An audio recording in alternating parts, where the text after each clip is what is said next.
So very informal. We want everyone to be able to ask a question if you didn't get a chance to ask a question and want to.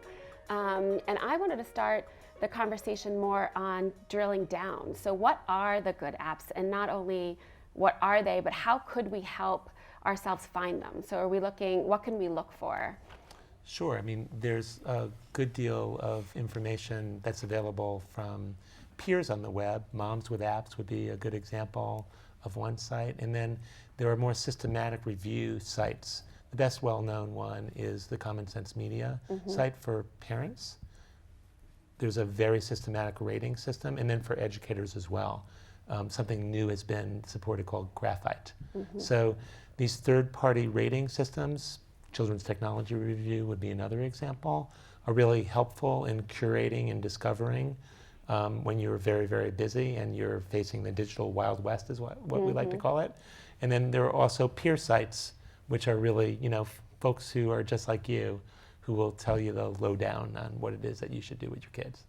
And one of the things that I think we talked about, or we can all agree, is just because it says it's educational doesn't necessarily mean it's educational. So it really is about how your child might be experiencing and how we believe, whether or not it's research-based, whether or not the kind of information is there. I think Lisa Guernsey, who was on the show, talked a little bit about the 3 C's. So knowing your child, knowing the content, and I'm going to forget the context, and the context, the setting in which the interaction takes place. Exactly, and so we need to look at that for each show. So for each app. So for instance, Angry Birds, right? What do you think? Educational, not educational? Depends on how it's used. I mean, sure, there's lots of things there that teach physics if you apply them, properly. But I don't think any of us who are in this business of creating educational media think that every moment should be on educational media. Really? Not every single moment? Our founder, Joan Gans-Cooney, had a really interesting thing to say about television 44 years ago. It wasn't if children were learning, it's what they're learning. So there are moments, I like to say, where kids can just, unwind and have a great time, just like us adults want to do. And then there's intentional learning time where there's a curriculum and there's a research piece and there's an impact that you're expecting from the time that's spent on that particular type of experience. Well, Nick, would you say when they're more in like a camp-like setting, like at your center, like what kind of learning do you see there? Even they're having a good time and they're engaged. It's learning that they don't know that they're learning. I love that kind of learning. That's really self-learning. Yeah. It's amazing, and it's much more fun for everybody involved. And it's the difficulty is defining that impact and figuring out what that is without measurable outcomes. Well, is it really doing anything? And that's when it's important for people like Michael to do some studies and help us with our measurable outcomes. Because even if they're not traditionally learning, right? I think we have to change that word and what that means actually, because it is all about sparking them, right, and getting them excited to learn. And we were talking about this earlier about reading to learn, not learning to read, and being stimulated and excited. Absolutely. Does anybody have any questions or want to add? Yes. My youngest grandson is 2 years old. After dinner last night, my wife says, "Would you like to play with Papa's mini iPad?" iPad. He danced around, so I got it out. I had to start it up and boot it up and wait for it to be ready, and he couldn't wait. He couldn't wait. And then I sat down with him, and he knows that the one game that I have on there is Zolo, and he knows exactly what to do with it. He knows how to go back to the main screen. He knows how to start it again, back and forth. So he was having a great time. And then he decided, okay, I'm going to explore all of the icons on the main screen. And he proceeded to do that. If he didn't like what he saw, he got back to the main screen and he tried another one. He's brilliant. So maybe he is, maybe he isn't, but he's reasonably intelligent. Yes, thank you. I appreciate that. So really, getting to the question, is this type of experience truly learning, and is this appropriate? I guess age appropriate, not age appropriate? Well, first of all, having time to sit in your lap while you do all of that, I think, is a huge asset as well. And there's so much learning for him too for that. Thank you. You want to sit down, and then who wants to answer that? I mean, this is the most popular question that I get asked almost every day. what's the appropriate time to allow a youngster to access digital technologies? Here's the complicated but somewhat simple answer. One, there's absolutely no reason on earth that your child needs to use technology before their age of 2. It's really just a discovery process for them at that point. It's not as if there's a curriculum-based application that is going to teach a child before their age 2 something besides how to use a touchscreen, which is, by the way, very, very valuable. So number one, there's no need for you to use technology, but number two, it's fine, particularly if it's mediated by a caring adult in the children's lives and it's regulated in terms of the content and the amount of time that's spent there. If I had a dime for the number of times I went on YouTube and saw a 2-year-old swiping a broken book or swiping what they thought was a broken television screen in order to get that level of interactivity, I'd actually be quite wealthy. So the kids are very, very curious about this. Follow their lead and allow them to explore, but put it in context of just one experience, not the only experience they are going to have. I think that the other thing that happens is beyond the initial introduction, there comes a point where the iPad, Grandpa, iPad. I think this is something that every parent at times struggles with, that just the fact that their kids are so into it. And every parent with a device like this, they use it, got to cook dinner, maybe you're on a plane ride, car trip, going out to dinner. There's great ways that you can use technology to occupy your kids, but then at the same time, it turns into a real internal battle for many parents when their kid really wants to do it, and you start getting worried. And if they're that excited about something, how could you not want to figure out why they're that excited and to be monitoring it? We talk a lot about using the tablet and the computer like you would with a book, just like you were talking about, putting them on your lap and going through it and seeing that cause and effect even when you're that young. And I think that that's positive just in and of itself. But it gets to the question about older age kids. Michael, we were talking about how educational media goes down, right? So preschoolers, there's a lot of apps there, there's a lot of great shows. Thank you for preschoolers. But then as they get older, the media goes down. So do you think there's something to be said about looking at what sparks older kids the same way the iPad makes a 2-year-old jump up and down? Yeah, so at the research lab that I run, we're looking at games-based, learning extensively. And clearly there's an excitement, particularly beginning at ages 5, 6, and 7, to use these digital games to level up, to get fully engaged with storytelling apps or games, or immersive 3D environment, games. So there's something about the engagement factor that more static educational media for preschoolers who are not yet as adept at interacting is causing, a little bit of a shortage in sort of the educational media side. Different, right? It looks very different. Preschool TV, preschool apps look very different. There's than a older formula kids. that Fred Rogers and Joan Ganz-Cooney came up with. It was research-based. It was very engaging for multiple generations. It was calming, but also exciting at the same time. And, television was not very interactive.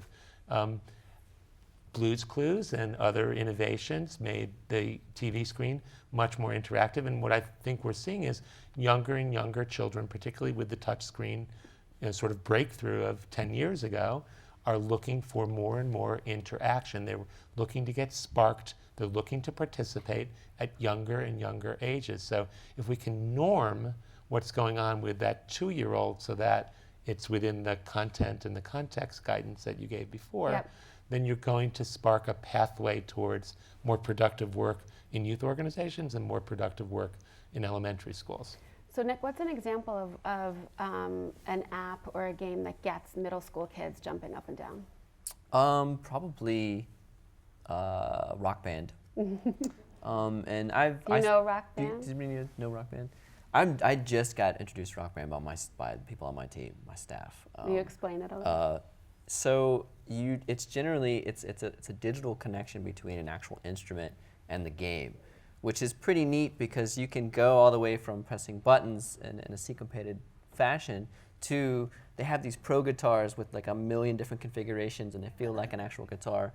It just blows my mind. And then they've got, you could sing and it matches your pitch, just out of control. But what really gets me is, and going kind of what Michael was talking about, was the game-based learning.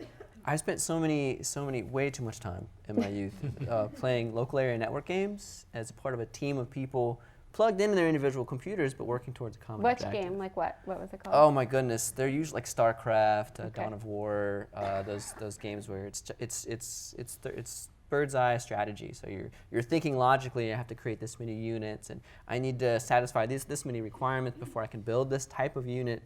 But going back to Rock Band, I really like to see youth working together towards a common objective. It's really neat when I can go downstairs to our youth room and see 7 individuals playing Rock Band at the same time. Like, how do you know that was possible? They all got instruments. And it's that fantasy, right? Like they're you're in a getting- rock band, they're making and their you're own and you're music, making right? music. But It's what crazy, and they're gets me- creating that, right? Why aren't they teaching music literacy at all in Rock Band? Wouldn't there be just like a little component I don't where you're see actually why you can't build a program right? just that. You're like, just a actually program learning out to of play that. the guitar while you're being in You the could totally just build them and then start from nothing Right? to actual guitars You with know, the game. there are and then give 'em applications a in real one. schools of things like Dance Dance Revolution, which Right. is a very popular game as well, is required for physical education in the state of West Virginia. There's actually research That's on this awesome. particular game making a real difference in the amount of That's so movement great. that kindergartners, Because have. sometimes when a game is that popular, it's almost easy to be like, oh, it can't. There's no way that that's even good for you or educational, right? But then, how great when it matches up.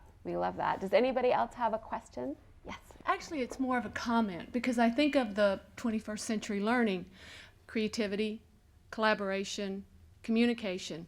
So those 3 skills is what Nick is working with the youth, and they don't even know that they're learning creativity, collaboration, and communication. And what's your name? Kate. Thank you. So you see that all the time? Absolutely. And there's, another thing that I wanted to comment as well is the individualized nature that I feel like is being created in our youth is kind of, we do a lot of after-school credit recovery with NovaNet. I know some of you guys are familiar with that. So there are a lot of youth, as we all know, and that are in Pittsburgh specifically, not graduating high school. And we see a lot of them at our center recovering credits individually on their own pace online. And when I interact with them individually, they always tell me, well, if I could have just done this, this could have been, and they do a whole year's credit in, 30 hours, and within a few weeks, it's just done. It's so Why? interesting that you say that because some of our research indicates that kids who are struggling in school often are very successful in digital technology, whether they're fashionistas who are designing things and have a side enterprise themselves, they're making money on creating virtual objects, or whether they're just, heads of guilds, online, but getting D's and C's in school. Now, there may be a relationship between those two things, but we've got to figure out a way to advantage. One of the things that we're doing at the Joan Ganscooney Center with Eline Media is we've got a design competition, which we launched in the White House called the National STEM Video Game Challenge. It's an opportunity for kids, for youth, to actually take tools and create their own games and publish them and get rewards and prizes for them. So giving incentives to kids to do what they know how to do best and then giving them credit and recognition for it is a great way to go. So we need to change the education system a little bit with this I'd say information. that. So what do you, is there a call to action from the study that was just released from the Joan Ganscooney Center? Or are you asking for policy change or anything? Well, one thing that's been raised in this conversation is, and it's not a policy question, it's a field question, is what is educational, what is learning? So one thing that we can do from the policy side is that there's a lot of, I would say, false marketing or at least overhyped marketing around what is educational. If there isn't a curriculum and there's no research base, connected to it, but you rub together a couple of things that you read on the internet and somehow it was educational, that doesn't pass muster anymore. So we've got to figure out something about what passes for educational in the marketing. In terms of policymakers, we probably need to create more incentives for mobile producers to be able to actually sustain their innovation. Right now, the business market is very, very difficult for the content creators and the mobile innovators like Derek on our panel. It's the venture capital is coming in, but it's very difficult to figure out how to crack the publishers who have a lot of power in terms of what schools are putting in place. And the policy issue is the EI issue for television, in the sense that you would be like education and information, and you would see it in the Right. corner of the show. But then all of a sudden the Flintstones and Jetsons were deemed educational because the networks needed to fill those spots. And so how do we make sure that it doesn't go to that level? That's a leadership question. I mean, if network executives are going to be that cynical about what passes for educational content, we've got a problem. We've got a So problem. there's a certain amount of voluntary work that needs to be done by industry. I see some of this coming forward now. And then enforcement, the Children's Television Act, which you referred to, which called for 3 hours of quality educational media on every network per week, was not dutifully enforced. So there are ways in which we Yep. can do a better job on this, I'm sure. Well, and this Wild West of apps reminds me of the beginning of television, right? In the sense of this conversation of how we harness it and what does it mean to be We educational. called it the vast wasteland. There you back then. go. Just a little bit different. Yeah. But it's the same thing in terms of how long can you hold on to it? What age should you start with it? And it's not about the device, right? It's literally about the content and what the kids are doing with it, which is definitely our conversation. And you, I think there was another question actually. My name is Fred. First question is, with little people that are always on computers and apps and whatever, doesn't that take away from human interaction? Kids need human interaction when they're small, from adults or from other kids, so they can know how to get along with other people. Yeah. Should we go one at a time, or should Okay. we want? Yeah, do both I'll and do then they'll both. answer. The Yeah. second question is, when you have the bigger kids and they're using computers versus the kids that aren't always using computers, the ones that are always using computers, do they have higher GPAs and higher QPAs? Okay. Thank You're you. welcome. I can take a stab at the first Sure. question. You might know that. So the first question referred to too much digital media, too much of a deluge. What about the power of human interaction? And I would say that is the critical point that we need to make during the first 5 years of life, that children learn from their interactions with caring adults, and they learn best when those caring adults are attentive to them. It's not just an issue of the kids being in the digital deluge, it's the lack of attention that many adults, whether it's they're doing their own work or doing their own gameplay. So you're absolutely right. Those sorts of digital opportunities that actually reinforce that ping pong match, that rich bath of interaction that's going on, are vital. So that's one of the reasons why we're looking at learning together moments. We need to encourage parents to use digital technologies together when they're using them, but also to unplug it and extend what they learn there into opportunities, watching what's going on the street. So Dinner time, right? Is a dinner concept for time, that, or in even the out at a restaurant. in the car, at the grocery store. There's all sorts of ways of extending the learning that comes from being able to see things from around the world instantly in your home. So there's definitely a need to turn it off, but also to turn on the juice of the human interactions that are going on. In terms of the older kids and whether or not they're doing better, the jury is out. I think that technology has largely failed as a driver of higher GPA in terms of the different studies that I've seen. But there's so many kids who are doing project-based learning, or who are excelling in youth-serving organizations like NICS, or who are all of a sudden using technologies to prepare for college or careers. It's going to happen one day where we're seeing the integration of what's just good education with technology. Technology by itself is fairly neutral. We've got to integrate it, and we've got to embed it in what we know as the best pedagogies and the best child development practices. And Derek, didn't you won a challenge also that enabled you to be a little bit in terms of where you are now? Was there a game design challenge? Can you tell us a little bit about that? That's right. So the Joan Gans Cooney Center and BrainPop, they supported the National STEM Game Competition in the collegiate category. So we won that for a set of games that we developed for Number Sense. And that kind of support is really important. As you were saying, despite all the apps for kids out there, you'd think that everyone's making a lot of money, but when parents will look at an app and say, $2, that's a lot. And when it's an app that's only for parents of 4 through 6-year-old kids, then the market gets pretty tiny. And our overall, we can talk about the big publishers, but the fact is that out of the whole pie of education spending, we spend about 1% of it on content. So whatever educational content we have, it's just 1% of what we're spending. And so I think that it's great to have the sort of support from foundations and things like that to continue innovating in this space. And Derek's comment raises the issue of what's really most important here. Let us not forget our parents and educators. They're the ones who have the most influence, although as a parent of teenagers, I'm sure people don't think that they have that much influence over them.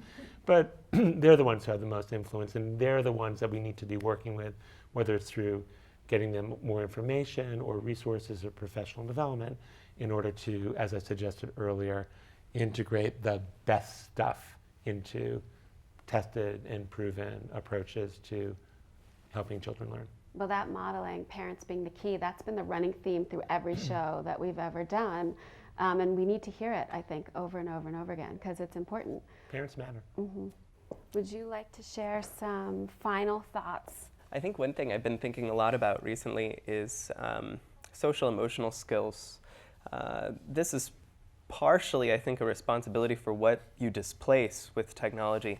But I also think it's something that is a big, hard problem. A lot of kids, they're going to learn their numbers and their alphabet, and whether they do it before their friends or after their friends, chances are they're going to learn those basic skills.